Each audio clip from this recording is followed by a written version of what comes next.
الرأي العام. بداية ننحني مقاومة أهلنا المقاومين في مخيمات اللجوء في الشهباء، وننحي إجلالا لأرواح شهداء الحرية، ونقف في خندق واحد أمام الهجومية الغاشمية التي يمارسها آلات القتل التركية بحق شعبنا الأعزل، وأن الاعتداءات التركية وجرائمها وممارستها لمختلف صور الإرهاب باتت أمرا اعتياديا يحدث أمام أنظار العالم. فعفرين المحتلة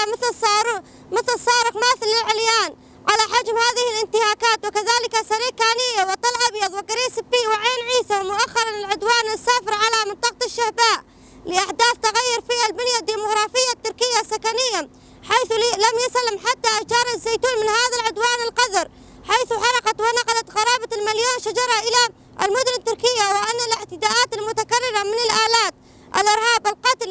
لمدن شمال وشرق سوريا يهدف إلى النيل من إرادة المقاومة والحياة التي يبديها مكونات شعوب المنطقة في وجه الاحتلال ومرتزقتها، وخاصة المرأة التي أصبحت الثورة في شمال وشرق سوريا، لذلك يتم استهدافها من قبل